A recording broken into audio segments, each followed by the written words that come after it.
ইতিমধ্যে ভাগৱত একাদশ স্কন্ধ উদ্ধৱ মহাভক্ত ভগৱন্তৰ সুহৃদ বান্ধৱ উদ্ধৱ মহামহন্ত আৰু পূৰ্ণকৃষ্ণ ভগৱন্তৰ মাজত ভগৱন্তৰ বিদায় মুহূৰ্তত অৰ্থাৎ ধৰাধামত চতু মহৎ লীলা সাধন কৰি মহাবৈকুণ্ঠলৈ যোৱাৰ সময়ত সংযোগ হৈ যিখিনি কথা আলোচনা হৈছে সেইখিনি আমাৰ জীৱনৰ কাৰণে অতীৱ প্ৰয়োজনীয় কথা। বিশেষকৈ আমাৰ মানৱ জীৱনৰ কাৰণে নৰে ঈশ্বৰত্ব লাভ কৰিবৰ কাৰণে শিৱৰ লগত সংযোগ হ'বৰ কাৰণে আমাৰ জীৱনৰ লক্ষ্য আৰু উদ্দেশ্যত উপনীত হ'বৰ কাৰণে যিখিনি কথা আমাৰ জীৱনৰ কাৰণে অতীৱ প্ৰয়োজন সেই কথাখিনি হ'ল ভাগৱত একাদশ স্কন্ধ উদ্ধৱ কৃষ্ণৰ সংবাদৰ কথা। ইতিমধ্যে উদ্ধৱ মহামহন্তই ভগৱন্তৰ বিদায় যে হ'ব হৈছে এই কথাটো জানি বুজি অস্বস্থ বৃক্ষৰ তলত পূৰ্ণকৃষ্ণ ভগৱন্ত ব্যাধৰ শৰৰ আঘাতত প্ৰাণ ত্যাগ কৰিবৰ কাৰণে তেওঁ ইতিমধ্যে প্ৰস্তুতি আৰম্ভ কৰিলে। ব্যাধৰ শৰৰ আঘাতত তেওঁ অস্বস্থ বৃক্ষৰ তলত আউজি আছে। সেই সময়তে প্ৰাণৰ সখা উদ্ধৱ গৈ তাত উপস্থিত হৈছে। উদ্ধৱে উপস্থিত হৈ ভগৱন্তৰ সেই দৃশ্য দেখি তেওঁৰ হৃদয় ব্যাকুল হৈছে আৰু ভগৱন্তৰ ৰাতুল শৰণত পখি তেওঁ প্ৰাৰ্থনা জনাইছে যে তুমি প্ৰভু কি আচৰিত কাৰ্য কৰিলা।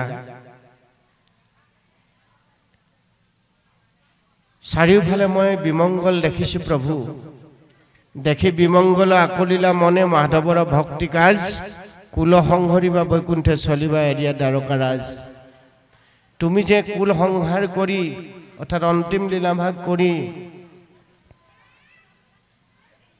এই ভৱসংসাৰ ত্যাগ কৰি তুমি বৈকুণ্ঠলৈ যে যাত্ৰা কৰিবলৈ লৈছা এই কথাটো মই অনুমান কৰিব পাৰিলোঁ।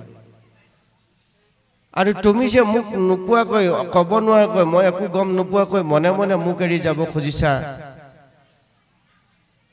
খাওঁতে শুওঁতে উঠোঁতে বহুতে সকলো সময়তে তোমাৰ লগত মই আছিলোঁ অহনিশে। তোমাৰ একান্ত ভক্ত হিচাপে তোমাৰ সেৱাৰ কাৰ্যত মই ব্ৰতী হৈ আছিলোঁ। হে প্ৰভু কৰুণাময়, তুমি যে বৈকুণ্ঠলৈ যাবলৈ ওলাইছা মোক নোকোৱাকৈ তুমি এবাৰো কিয় মোৰ কথা নাভাবিলা? এই বুলি উদ্ধৱে কান্দি কান্দি দুধাৰি চকুলোৱে ভগৱন্তৰ ৰাতুল চৰণ তিয়াই দিছে। হা কৃষ্ণস্বামী বুলন্তে লুথক নয়নৰ পৰা পৰে শৰীৰত শোকে অকণি উধাই মনে মহামৰ্ম চৰে।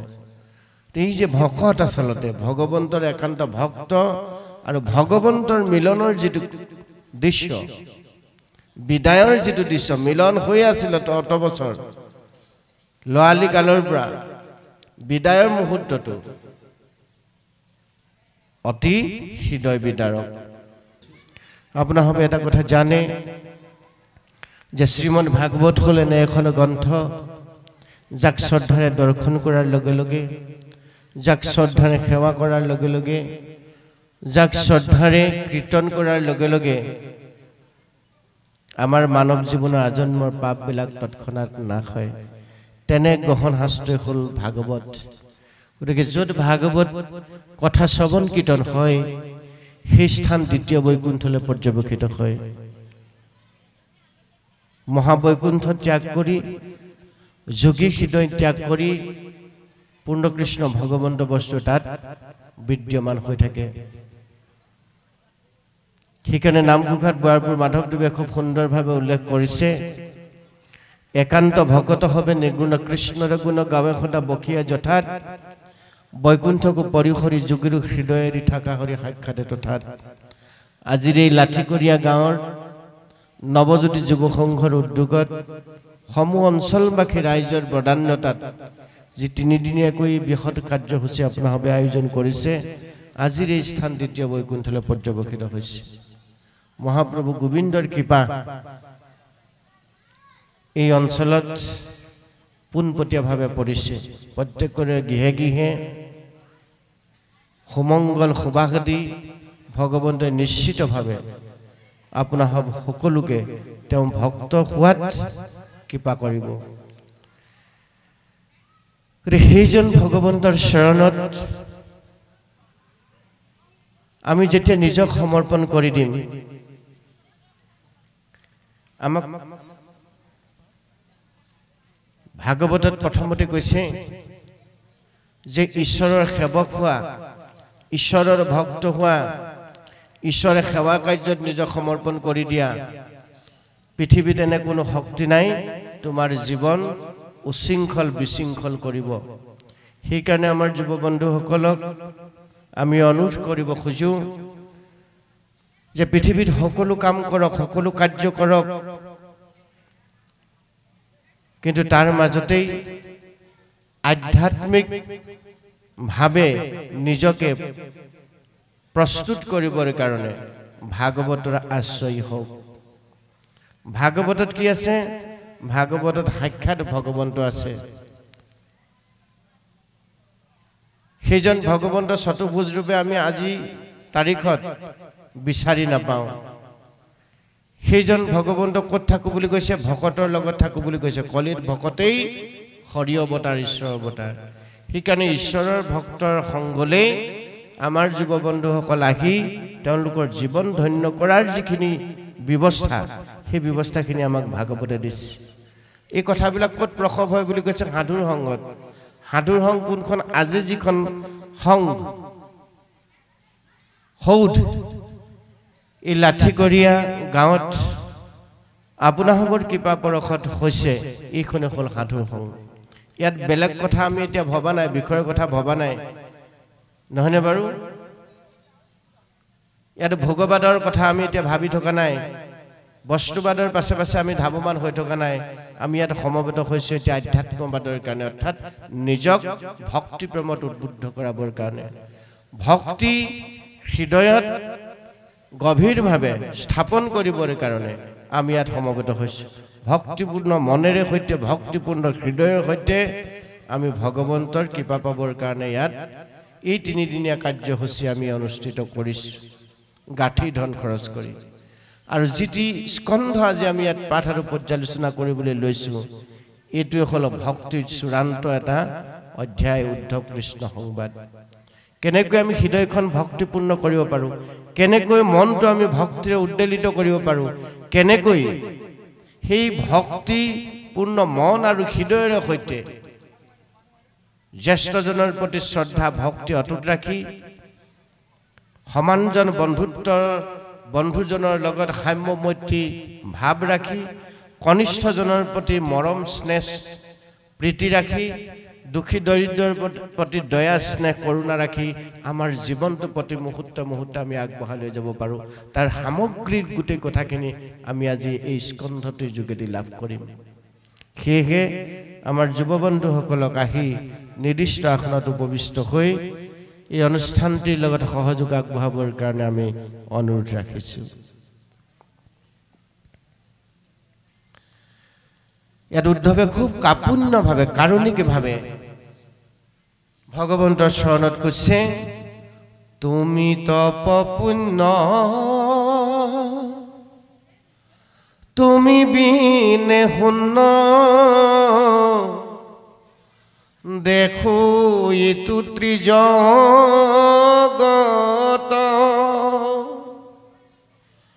কাপুণ্যক কৰো শৰণত ধৰো, লয়ুক মুকলগত,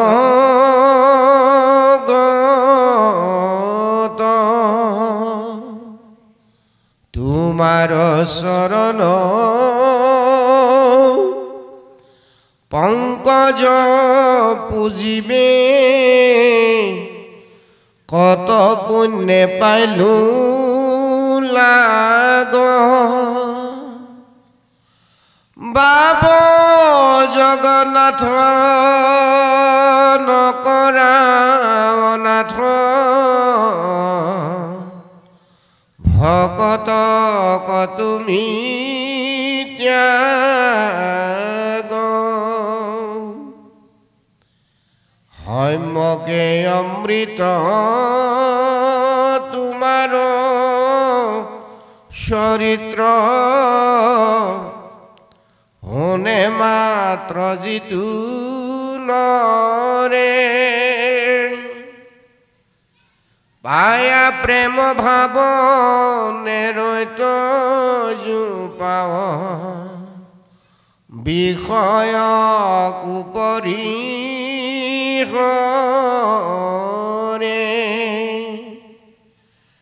হয়নে ভোজনে স্নান গুপ্যস্থানে সদা সেৱা কৰো আমি তোমাক নেদেখি ৰাখি প্ৰাণ প্ৰভু কিমতে বৰ্তিবু স্বামী। খুব কাৰুণিকভাৱে সুন্দৰভাৱে কৈছে যে তুমি মোৰ তপ, তোমাৰ বাদে মই বেলেগক আৰু চিনি নাপাওঁ নুবুজো প্ৰভু। যদিও অনন্ত কোটি ব্ৰহ্মাণ্ডত অনন্ত কোটি জীৱৰাশি আছে, ভিন্ন দেৱ দেৱতা আছে, ভিন্ন উপাসনা পদ্ধতি আছে, তথাপিতো তোমাৰ ব্যতিৰেকে মই বেলেগক নাজানো নুবুজো। তুমিয়ে মোৰ জীৱনৰ একমাত্ৰ বধ, তুমিয়ে মোৰ একমাত্ৰ জীৱনৰ তীৰ্থ পুণ্য, তুমি তপ পুণ্য, তুমি বিনে শূন্য, তোমাৰ বাদে মই জগতখন শূন্য দেখো, অন্ধকাৰ দেখো। দেখো ইটো ত্ৰিজগত, ত্ৰিজগত মানে স্বৰ্গ মৰ্ত্য পাতাল ত্ৰিলোকৰ কথা কৈছে। সকলো মই অন্ধকাৰ দেখো, শূন্য দেখো তোমাৰ অবিহনে। গতিকে সেই বাপ জগন্নাথ মই তোমাক কাপুণ্য কৰোঁ, তোমাৰ চৰণত ধৰোঁ। তুমি মোক এৰি থৈ অকলে নাযাবা, মোক লগত লৈ বলা। তোমাৰ অবিহনে এই মায়াময় সংসাৰত, এই কলিৰ মলমতিৰ মাজত মই জীয়াই থাকিব নোৱাৰিম। এই বুলি উদ্ধৱ মহামহন্তই পূৰ্ণকৃষ্ণ ভগৱন্তৰ চৰণত পৰি দুধাৰি চকুলোৰে সৈতে তেওঁ চৰণ তিয়াই দিছে যে তোমাৰ চৰণ পংকজ পূজনে কত পুণ্য পাইলো লাগ। কত পুণ্যৰ বলত, ভাগ্যৰ বলত তোমাৰ ৰাতুল চৰণ ভজনা কৰাৰ সৌভাগ্য মোৰ হ'ল। গতিকে সেই জগন্নাথ, তুমি মোক অনাথ কৰি অকলে এৰি থৈ নাযাবা, তোমাৰ লগতে মোকো লৈ বোলা। তুমি যিহেতু মোক কৈছা মই তোমাৰ ভক্ত, সুখীত বান্ধৱ, তুমিয়ে স্বীকৃতি দি থৈছা, গতিকে তুমি ভকতক প্ৰভু ত্যাগ নকৰিবা। এই বুলি ভকতজনে ভগৱন্তৰ চৰণত হৃদয়ৰ সমস্ত দি প্ৰাৰ্থনা জনাইছে। সেইকাৰণে ভাগৱত হ'ল ভগৱন্তৰ প্ৰত্যক্ষ বাগ্ময় মূৰ্তি। আপোনাৰ ভাবে যে এতিয়া ধূপ বন্তি প্ৰজ্বলন কৰিছে কিহৰ কাৰণে, উদ্দেশ্য কি? নে আমি দেখাক দেখি কৰিব লাগে কাৰণে কৰিছো? যে ভাগৱত ইয়াত শ্ৰৱণ কীৰ্তন হ'ব। ভাগৱত কাৰ? ভগৱন্তৰ প্ৰত্যক্ষ মূৰ্তি, ভগৱন্তৰ সাক্ষাৎ বাগ্ময় মূৰ্তি। সেই বাগ্ময় মূৰ্তিৰ চৰণত আহি আপোনালোকে ধূপ বন্তি দণ্ড খৰচাই সেৱা পূজা কৰিছে। কিহৰ কাৰণে? নিজৰ লগতে, পৰিয়ালৰ লগতে জগতৰ কল্যাণ হওক, নহয় জানো? উদ্দেশ্য হ'ল সেইটো। গতিকে সেইজন ভগৱন্ত ভাগৱতত প্ৰত্যক্ষ ৰূপে আছে। য'ত ভাগৱত শ্ৰৱণ কীৰ্তন হয় সাক্ষাৎ ভগৱন্ত তাত থাকে। সেইকাৰণে শ্ৰীমদ ভাগৱত বুলি কৈছে। শ্ৰী মানে শৰীৰটো, দেহটো। তালব্য আখৰ ৰকাৰ আৰু দীৰ্ঘইকাৰ। আমি শ্ৰী লিখো নে নিলিখো? আমি জীয়াই থাকিলে কি লিখো? তালব্য আখৰ ৰস্য তাত দীৰ্ঘইকাৰ শ্ৰী। আমাৰ নামটোকে ক'লে যেনিবা লোহিত সন্ধিকৈ, বোলে আপোনাৰ নাম কি? শ্ৰী লোহিত সন্দিকৈ। সেইকাৰণে ভাগৱততো শ্ৰীটো দিছে, এটা সাক্ষাৎ ভগৱন্ত আত্মা আছে।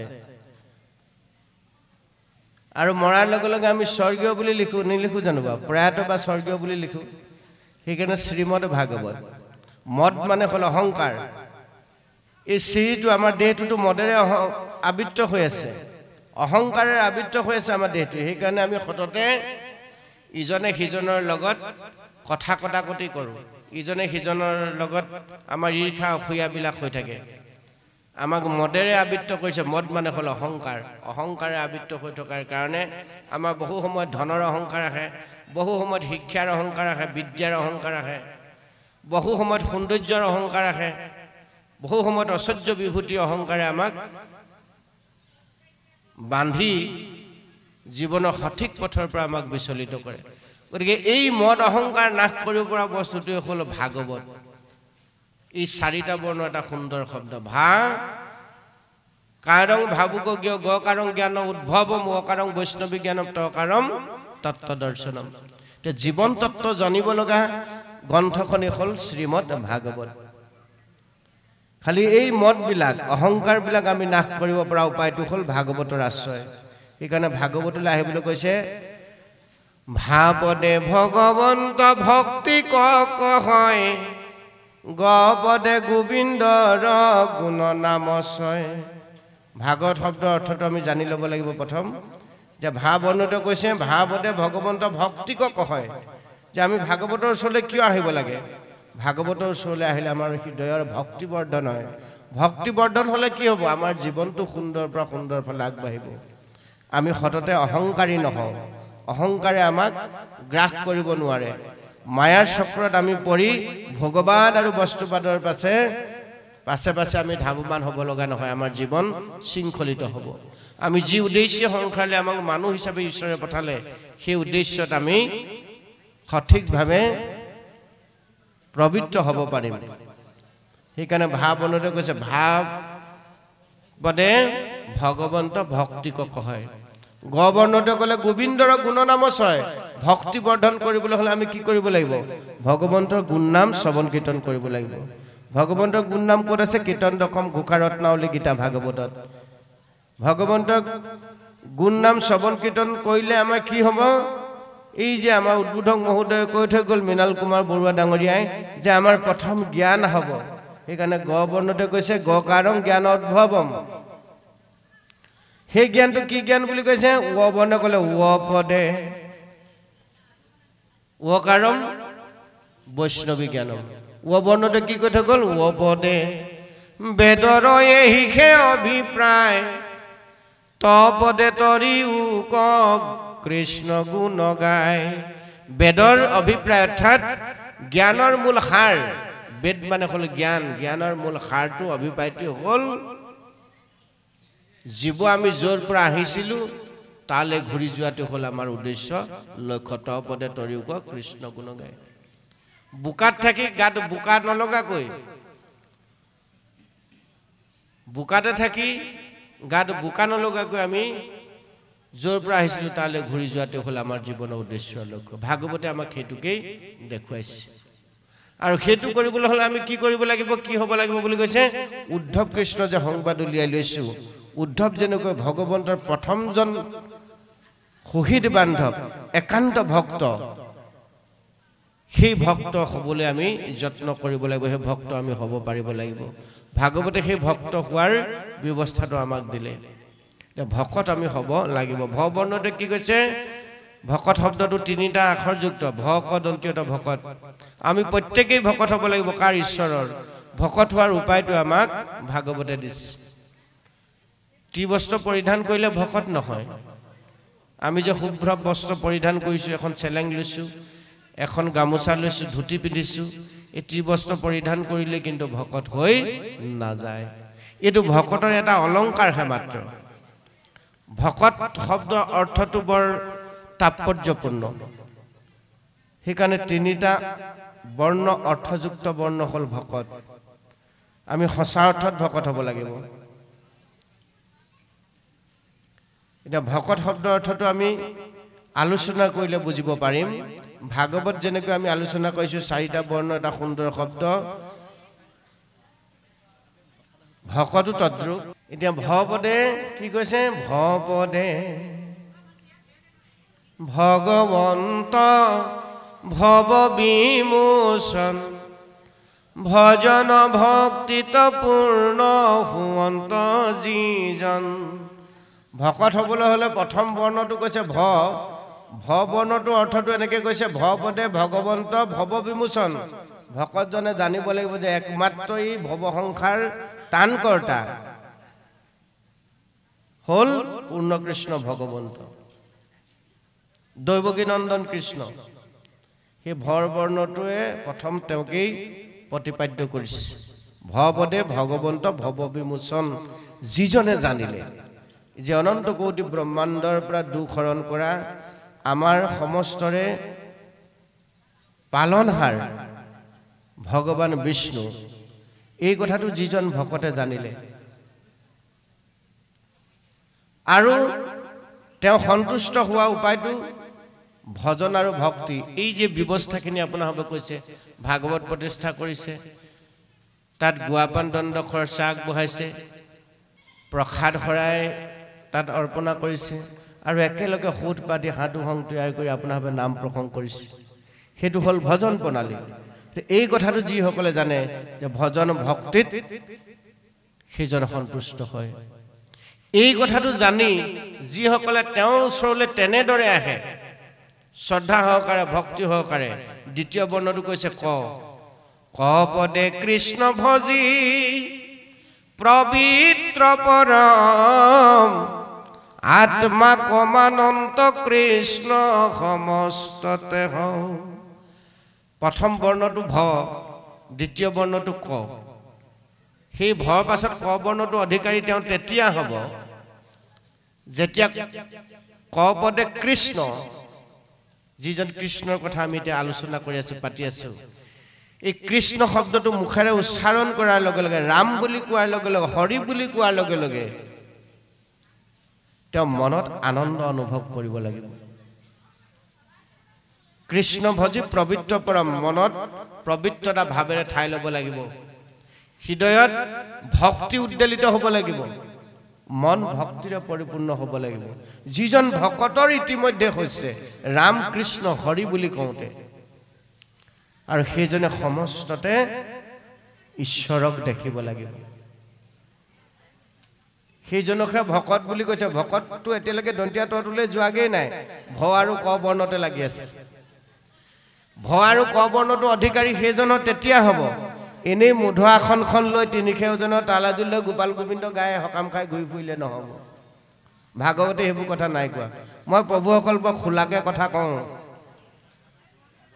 মই কথাবোৰ খোলাকে কৈ ভাল পাওঁ এনেই ভকতৰ বেগ ধৰি শাস্ত্ৰৰ বিপৰীত কৰ্মখিনি কৰি সমাজ উশৃংখল কৰি থকা ভকতৰ কথা শাস্ত্ৰই আমাক কোনোদিন কোৱা নাই আমি শাস্ত্ৰ সেইকাৰণে অধ্যয়ন কৰিব লাগে সকাম খাবৰ কাৰণে আমাক শাস্ত্ৰ অধ্যয়ন কৰিবলৈ নাই কোৱা পঢ়িবাক লাগে শাস্ত্ৰ জ্ঞানৰ নিমিত্তে জ্ঞান আহৰণ কৰিবৰ কাৰণে সমস্ত পৃথিৱীৰ জ্ঞানখিনি মানৱ জীৱনৰ জ্ঞানখিনি ভাগৱতৰ গৰ্ভৰ মাজত আছে সেইকাৰণে আমি শাস্ত্ৰ অধ্যয়ন কৰিব লাগে আমাৰ যুৱ বন্ধুসকলে বিশেষভাৱে যৌৱনৰ শক্তি সামৰ্থ্য থাকোঁতেই পাঠ্যপুথিৰ লগতে যদি আধ্যাত্মিক তত্ত্ব সম্বলিত জ্ঞানখিনিও আমি জীৱনৰ প্ৰকৃত সম্পদ হিচাপে যদি লৈ জীৱনটো আগবঢ়াবলৈ যত্ন কৰোঁ জীৱনত কেতিয়াও আমি উজুতি খাব নালাগে সমস্ত জ্ঞান ইয়াত আছে সৃষ্টিৰ জ্ঞান আছে সংসাৰ পালনৰ জ্ঞান ইয়াত আছে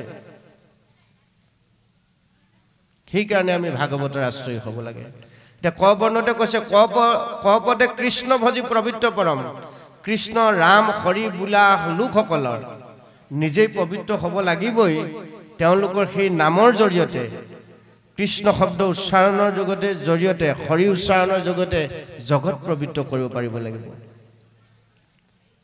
জগত মানে ইজনৰ হৃদয়খন জয় কৰিব পৰাটোকে কৈছে আপোনাৰ হৃদয়খন মোৰ হৃদয়ৰ লগত সংপৃক্ত কৰি যাতে মই দিব পাৰোঁ আমাৰ এতিয়া ইজন ভকত আহিলে সিজনে বেয়া পাওঁ সমাজত সেইটো চলি থাকে আপোনালোকৰ এফালে নচলে বাৰু আমাৰ সমাজবোৰত তেনেকুৱা হয় বোলে আমুকক নামলৈ মাতিছা নেকি তেতিয়া তেওঁক মাতিছা যদি মই যাব নোৱাৰিম নাম গাবলৈ কাক মাতিছা বোলে লোহিতন্দিকৈক মাতিছে তেতিয়াহ'লে গগৈ বাপ নাহে তালৈ পাঠলৈ কাক মাতিছা বোলে সন্দিকৈক মাতিছোঁ তেতিয়াহ'লে চেতিয়া বাপ তালৈ নাযায় এতিয়া সমাজবোৰ আমাৰ তেনেকুৱা হৈ আছে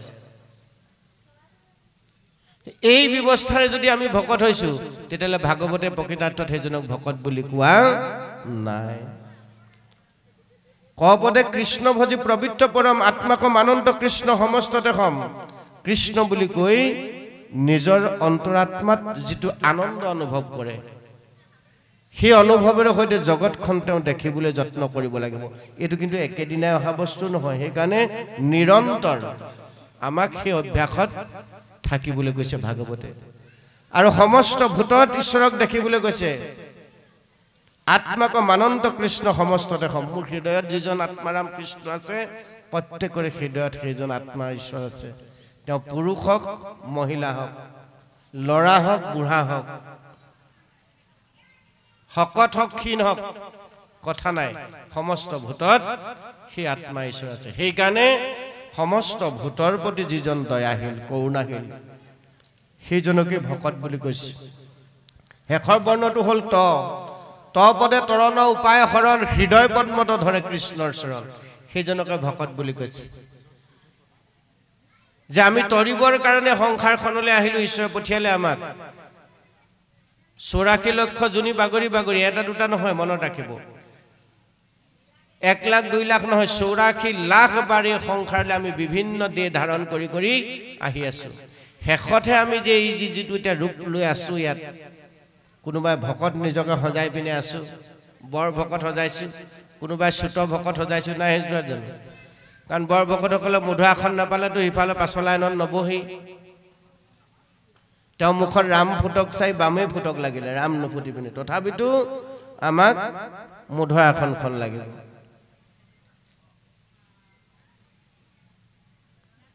গতিকে তেনেকুৱা ভকত বোলা বোলে আমাক ভাগৱতে কোৱা নাই ভকত হ'বলৈ হ'লে এই গুণখিনি আমাৰ গাত থাকিব লাগিব তপদে তৰণৰ উপায় শৰণ হৃদয় পদ্মত ধৰে কৃষ্ণৰ চৰণ সমস্ত ভূতত ঈশ্বৰ দেখি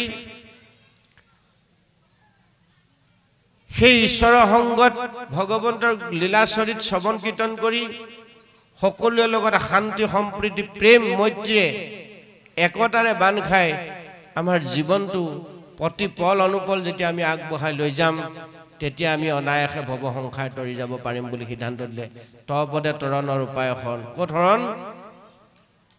শৰণ ক'ত কৃষ্ণদেৱত গুৰুত শৰণ দেৱত শৰণ নামত শৰণ আৰু শেষত দিলে এই ভক দন্তীয়া ত বুলি যে তিনিটা বৰ্ণযুক্ত সুন্দৰ শব্দ সেই ভকতত শৰণ তেতিয়া ইজন ভকত আহিলে সিজনে বেয়া পোৱা স্বভাৱটো আমাৰ নাথাকিব যদি তেনেদৰে আমি এই 4 মহাবস্তুত শৰণ লৈছো এই কথাবোৰ আমাক বেলেগে আহি বুজাই দিব নালাগে প্ৰভু মছে এই কথাবোৰ জানিবৰ কাৰণে বুজিবৰ কাৰণে আমি আমাৰ সমাজখনেই বেলেগ এখন সমাজলৈও যাব নালাগে আমি এতিয়া এখন সমাজ অকণমান কিবা এটা কাৰণত বেয়া পাই বেলেগ এখন সমাজলৈ গুচি যাওঁ সেই সমাজখনতো আমি কিছুদিন ঠিকে থাকোঁ তাৰপিছত মিলিব নোৱাৰি আৰু এখন বেলেগ সমাজলৈ গুচি যাওঁ আমাৰ সমাজততো সেইটোৱে চলি আছে এতিয়া মানুহ একেখিনিয়ে চাবচোন একেখিনি মানুহ ইখন সমাজৰ পৰা সিখন সমাজলৈ সিখন সমাজৰ পৰা সিখন সমাজলৈ আমি বাগৰি ফুৰিছোঁ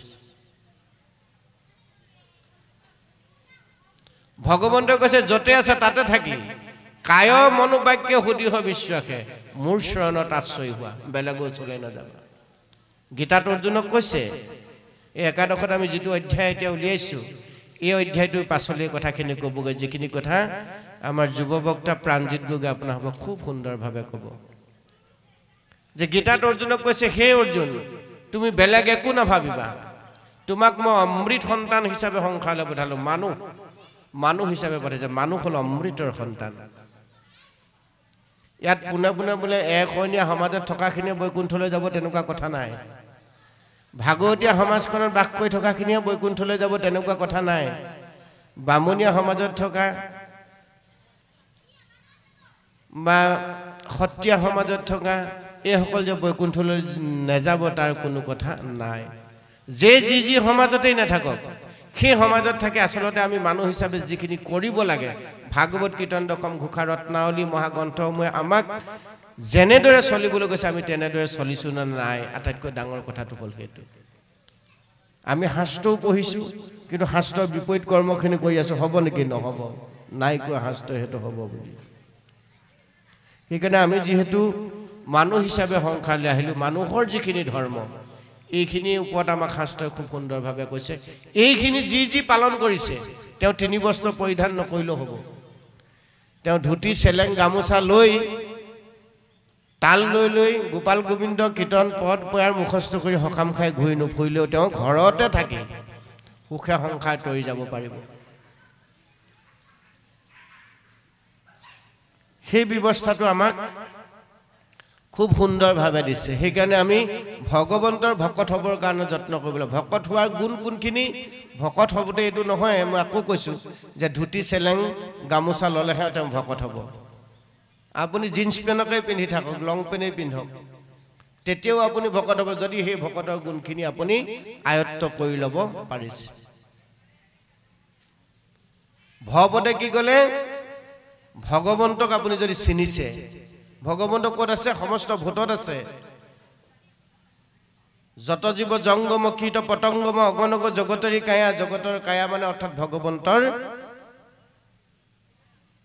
পৰম আত্মাভাগ তাতেই আছে সমস্ত ভূতত আছে বিশেষকৈ মানুহক তাৰ পিছত কৈছে মানুহক সমস্ত ভূততে ব্যাপী আছো মই হৰি সবাকো মানিবা তুমি বিষ্ণু বুদ্ধি কৰি সমস্ত ভূতত মই আত্মাৰূপে আছো সমস্ত ভূতৰ প্ৰতি তুমি দয়াশীল হবা কৰুণাশীল হবা এইটো হ'ল ভকতৰ প্ৰথম কাম ভকত হ'বলৈ হ'লে সেই গুণটো প্ৰথম আনিলে আয়ত্ত কৰিব লাগিব দ্বিতীয়তে ক'লে সমস্ত ভূতত যদি ইমান সহজতে তুমি সেইটো আনিব নোৱাৰা তেতিয়াহ'লে একেই দেহ একেই প্ৰাণ একেই মন একেই তেজৰ মানুহক প্ৰথমতে ঈশ্বৰ বুদ্ধি কৰা দ্বিতীয় কামটো কৰা বিশেষত মনুষ্য গণক যিটো নৰে বিষ্ণু বুদ্ধিভাৱে সৰ্বদাই মান্য কৰে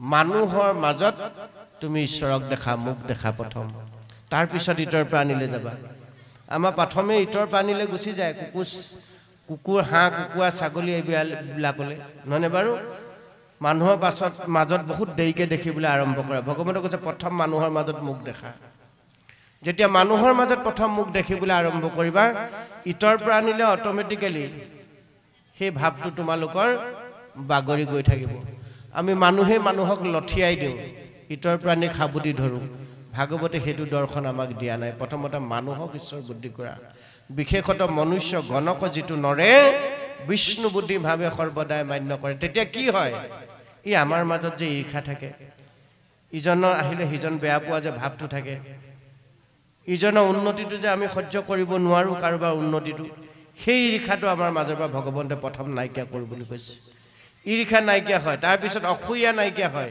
ঈৰ্ষা অসূয়া তিৰস্কাৰ আমি সততে কাৰোবাক যে কথা এষাৰ ক'বলৈ উভতি মাত এষাৰ মাতিবলৈ আমি কুণ্ঠাবোধ নকৰোঁ অপমান কৰিবলৈ আমি কুণ্ঠাবোধ নকৰোঁ এই তিৰস্কাৰ কৰা ভাৱটো ভগৱন্তে আমাৰ হৃদয়ৰ পৰা মনৰ পৰা নাইকিয়া কৰি দিয়ে ঈৰ্ষা অসূয়া তিৰস্কাৰ অহংকাৰ এই যে প্ৰথমতে আমি অহংকাৰৰ কথাখিনি কৈছিলোঁ যি অহংকাৰৰ জৰিয়তে আমি নিজক পাহৰি পেলাওঁ বহু সময়ত নিজৰ ভৰি তলৰ মাটিকণো আমাৰ নাইকিয়া হৈ যায় ভগৱান আৰু বস্তুপাতৰ পাছে পাছে আমি কেৱল মাত্ৰ ধাৱমান হৈ থাকোঁ জন্ম দিয়া পিতৃ মাতৃৰ কথা আমি পাহৰি পেলাওঁ আদ্য গুৰু হ'ল পিতৃ মাতৃ সেই পিতৃ মাতৃক আমি বহু সময়ত অৱজ্ঞা কৰোঁ গুৰুসকলক বহুত সময়ত আমি অৱজ্ঞা কৰোঁ জ্যেষ্ঠসকলৰ যি সন্মান আমি কৰি ৰাখিব লাগে সেই সন্মান আমি নকৰোঁ এই কামখিনি কি কৰে অহংকাৰ বশতঃ আমি কাকো সন্মান দিব নিবিচাৰোঁ তিৰস্কাৰ ভৎসনা বহু সময়ত বহুজনক আমি কৰোঁ এই বেয়া গুণখিনি ভগৱন্তে তেতিয়া আমাক আঁতৰাই দিব যেতিয়া আমি দেহটো ভগৱন্তৰ চৰণত সমৰ্পণ কৰি দিম বাক্যবোৰ আমি ভগৱন্তৰ চৰণত সমৰ্পণ কৰি দিম মনটো যেতিয়া আমি ভগৱন্তৰ চৰণত সমৰ্পণ কৰি দিম কায় বাক্য মন সমৰ্পণ কৰি ভগৱন্তই যিখিনি নিৰ্দেশনা দিছে ভাগৱতৰ যোগেদি সেই নিৰ্দেশনাখিনি আমি পালন কৰিবৰ কাৰণে যত্ন কৰিম যে জন্ম দিয়া পিতৃ মাতৃ তোমাৰ কেৱল পিতৃ মাতৃ নহয় পিতৃ মাতৃ সম সকলোকে তেওঁ সমবয়সৰ সকলোকে তুমি পিতৃ মাতৃৰ প্ৰতি থকা শ্ৰদ্ধা স্নেহটো সেই সকলৰ প্ৰতিও কৰিবা ভাগৱতে সেই উপদেশটো দিছে আদ্যগুৰু পিতৃ মাতৃ নৰসমস্ত তাকো নুপুজিলে হয় বিঘিনি বিস্তৰ গতিকে যি পুত্ৰ কন্যাই নিজ পিতৃ মাতৃক আদ্যগুৰু হিচাপে সাক্ষাৎ ভগৱান হিচাপে জীৱন্ত কালত সেৱা শুশ্ৰূষা নকৰিলে তেওঁ জীৱন কেতিয়াও সুন্দৰ পৰা সুন্দৰ দিশে নাযায় তেওঁ যিমান ধন টকা পইচা আহৰণ নকৰক কিয় সেই ধন টকা পইচা তেওঁৰ যোগেদি অহা সতি সন্তানে নিমিষতে শেষ কৰি পেলাব সেইকাৰণে আমাক কৈছে সদাচাৰী আৰু শিষ্টাচাৰী হোৱা চৰিত্ৰবান হোৱাৰ গোটেই শিক্ষাখিনি ভাগৱতৰ মাজত আছে যিখিনি কথা খুব সুন্দৰভাৱে আমি কিছু সময়ৰ পিছত পামগে তথাপি আমাৰ সময় খুব কম প্ৰাণজিৎ গগৈ ইতিমধ্যে আহি আছেহি তেওঁ আপোনালোকৰ আগত ব্যাখ্যা দাঙি ধৰিব লাগিব আমি জপিয়াই কথাকেইটা কৈ যাব খুজিছোঁ যে আদ্যগুৰু পিতৃ মাতৃ নৰসমস্তৰ সেই পিতৃ মাতৃক যি পুত্ৰ কন্যাই জীৱন্ত কালত শ্ৰদ্ধা ভক্তিৰে তেওঁলোকৰ মৃত্যুৰ সময়লৈকে পালন নকৰিব সেইসকলৰ জীৱন কেতিয়াও সুন্দৰ হ'ব নোৱাৰে যি পিতৃ মাতৃয়ে 9 মাহ 10 দিন গৰ্ভত ৰাখি যি মাতৃয়ে আমাক ভূমিষ্ঠ কৰি মানুহ কৰি দিলে আমি 2 বছৰ 1 বছৰ 6 মাহ তেওঁক লালন পালন কৰিবলৈ পাই যদি বৃদ্ধাশ্ৰমত থৈ আহোঁ তাতোতকৈ মানুহ হিচাপে আমাৰ অধৰ্মী কাৰ্য একো হ'ব নোৱাৰে সেইকাৰণে জীৱিত কালত পিতৃ মাতৃক ভাবিবা নাৰায়ণ বুলি আমাক শাস্ত্ৰ সিদ্ধান্ত দিলে জীৱিত কালত পিতৃক মাতৃক ভাবিবা নাৰায়ণ বুলি এ দেহাতে জিলে পিতৃক মাতৃক ভজিবা মুকুন্দ বুলি সেই দৰ্শনে যাৰাসকলে পিতৃ মাতৃৰ চৰণ সেৱা নিত্য কৰিছে সদায় সেই সন্তান কেতিয়াও বেয়া হ'ব নোৱাৰে আৰু সেই সতি সন্তানৰ জৰিয়তে আহিব লগা পছৰ সতি সন্তানসকল কেতিয়াও সমাজ উশৃংখল কৰা সতি সন্তান হ'ব নোৱাৰে সেইকাৰণে আদ্যগুৰু পিতৃ মাতৃ হ'ল আমাৰ পৰম গুৰু প্ৰথম গুৰু দ্বিতীয় গুৰু হ'ল শিক্ষা গুৰু তৃতীয় গুৰু হ'ল দীক্ষা গুৰু যি গুৰুৱে আমাক জীৱন দীক্ষা দিব জীৱনৰ মাৰ্গদৰ্শন দিব আধ্যাত্মিক ৰাস্তাত জীৱনটো শৃংখলিত ৰূপত আগবঢ়াই নিবৰ কাৰণে শিক্ষা দিব সেইসকল হ'ল দীক্ষা গুৰু সেই দীক্ষা গুৰুৰ যোগেদি যি পৰম গুৰু শ্ৰীমন্ত শংকৰদেৱ সেই পৰম গুৰুক আমাক পৰিচয় কৰাই দিব পৰম গুৰুৰ পাছতে আমি নিজ গুৰু পৰিচয় পাম নিজ গুৰু হ'ল কোন যিজন থকাৰ কাৰণে মই মানুহ হিচাপে আজি তাৰিখত আছো যিজন থকাৰ কাৰণে মোৰ সমস্ত অংগ পতংগ সঠিকভাৱে চলি আছে যিজন ওলাই যোৱাৰ লগে লগে 3 হাত বা 4 হাত বগা কাপোৰে ঢাকি মোক তৎক্ষণাত এই স্থানৰ পৰা আঁতৰাই দিব সেইজন হ'ল নিজ গুৰু পিতৃ কৃষ্ণ সেইজন আত্মা হিচাপে হৃদয়ত সেই পিতৃ কৃষ্ণক পৰিচয়টো পাবৰ কাৰণে আমি ভাগৱতৰ ওচৰলৈ আহিব লাগে ভাগৱতত সেইজন কৃষ্ণৰ কথা ইয়াত বৰ্ণনা কৰা হৈছে যিজন কৃষ্ণ ভাগৱতৰ মাজত আছে সেইজন কৃষ্ণ আমাৰ হৃদয়ত আছে আত্মাত আছে সেইজন কৃষ্ণ কি খালে ভাল পায় লক্ষ্য কৰিব মনত ৰাখিব যুৱ বন্ধুসকল সেইজন কৃষ্ণ কি খালে ভাল পায় আমি তাক খোৱাবৰ কাৰণে যত্ন কৰিব লাগিব ভগৱন্তই কৈছে যে অভক্তসকলে মোক ব্ৰহ্মাণ্ড দ্ৰব্য বস্তু দিলেও মই গ্ৰহণ নকৰোঁ ভক্তজনে মই শুদ্ধভাৱে যদি হৃদয়ৰ নিবিত কোনো এটুপি জল দিয়ে মই তাক অমৃতৰ দৰে পান কৰোঁ গতিকে হৃদয়ত থকা ঈশ্বৰে কি খালে ভাল পায় তাক আমি খাবলৈ যত্ন কৰিব লাগিব কি শুনিলে ভাল পায় তাক শুনাবৰ কাৰণে যত্ন কৰিব লাগিব কি চালে ভাল পায় দুটা চকুৱে তাক চাবৰ কাৰণে আমি যত্ন কৰিব লাগিব কি কৰ্ম কৰিলে ভাল পায় সেই কৰ্মখিনি আমি কৰিব লাগিব সেইখিনি হ'ল ভক্তিৰ কৰ্ম সেইখিনি হ'ল জগত কল্যাণকামী কৰ্ম সেইখিনি হ'ল পৰোপকাৰী কৰ্ম আৰু সেই পৰোপকাৰী কৰ্ম জগত কল্যাণ কৰ্মই হ'ল মানৱৰ ধৰ্ম ধৰ্ম বুলি বেলেগ একো নাই আমি ধৰ্ম বুলি যে ঢেৰ কিবা কিবি আচলতে ধৰ্ম নহয় মানৱৰ ধৰ্ম হ'ল কায় বাক্য মনে কৰা পৰোপকাৰী কৰ্মবিলাকেই হ'ল ধৰ্ম দেহটোৱে যদি কাৰো অপকাৰ নকৰে আপুনি কাকো অপঘাত নকৰে সেইটো হ'ল দেহৰ ধৰ্ম দেহটো আমাক কাৰোবাক চৰ এটা মাৰিবলৈ, গুৰ এটা মাৰিবলৈ, ঘোচা এটা মাৰিবলৈ দিছিলে নেকি? নাই দিয়া। নিজৰ লগতে আন 10 জনৰ উপকাৰত অহা কৰ্মত দেহটো ব্যৱহাৰ কৰিবলৈ দিছে। বাক্যবোৰ তদ্ৰূপ, কাৰো অন্তৰাত্মাত আঘাত লগা বাক্য এখন মুখেৰে আমাক ক'বলৈ দিয়া নাই। কিন্তু আমি 24 ঘণ্টাৰ ভিতৰত বেছি সময় আনৰ অপকাৰত অহা বাক্যবিলাকেই সঁচাই মিছাই কৈ থাকোঁ, নহয়নে বাৰু? আপুনি যদি কাৰোবাৰ উপকাৰ কৰিব নোৱাৰে, অপকাৰ কৰা অধিকাৰো আপোনাক মোক ভগৱন্তই দিয়া নাই। সেইকাৰণে পাৰিলে কাৰোবাৰ অকণমান উপকাৰ কৰক, অপকাৰ কৰিবৰ কাৰণে তাতে যত্ন নকৰে। তেতিয়া জানিব আপোনাৰ কায় বাক্য মনৰ ধৰ্ম ৰক্ষা হৈছে। যাৰা সকলে এই কায় বাক্য মনৰ ধৰ্ম সৰ্বক্ষণে ৰক্ষা কৰিছে, সেইজনে ঈশ্বৰৰ ভকত হৈছে। তেওঁ লাগিলে ডেকা জীয়ৰী যিয়েই নহওক, বৃদ্ধ বৃদ্ধা যিয়েই নহওক, শকতখিনি যিয়েই নহওক, ওখ চাপৰ যিয়েই নহওক, যদি তেনেদৰে তেওঁ জীৱনটো পালন কৰিবৰ কাৰণে যত্ন কৰিছে, আমি পুনৰ কৈছোঁ সেইটো একেদিনাই অহা বস্তু নহয়। এইদৰে সন্তসংগত থাকোঁতে থাকোঁতে থাকোঁতে থাকোঁতে এদিন ভালৰ পৰা ভালৰ ফাললৈ তেওঁ গতি কৰিব। ঈশ্বৰে তেওঁক সেই ফাললৈ নি থাকিব। সৎ চিন্তা, সৎ জ্ঞান, সৎ বুদ্ধি, তেওঁ বিবেকত ভগৱন্ত সৰ্বক্ষণে দিব।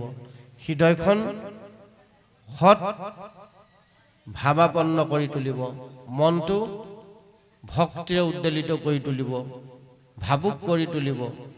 ভগৱন্তৰ প্ৰেমত সেইজনক উদ্বুদ্ধ কৰাই দিব, যিটো এতিয়া উদ্ধৱৰ হৈছে। উদ্ধৱ মহাভকত বুলি কৈছে, অল্প ভকতৰ কথা কোৱা নাই, মহাভকত। এতিয়া মহাভকত উদ্ধৱে ভগৱন্তক হৃদয়তে লাভ কৰিছে। মুখে ৰাম বোলা, হৃদয় ৰূপ ধৰা।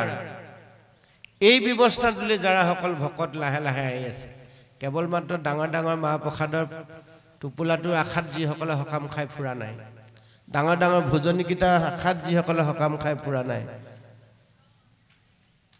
দণ্ড খৰচাৰ লোভত যিসকলে সকাম খাই ফুৰা নাই, সেইসকলৰ কথা ভাগৱতে কৈছে। আমি যদি ভোজনীটো নাপাওঁ তেতিয়াও বেয়া পাওঁ।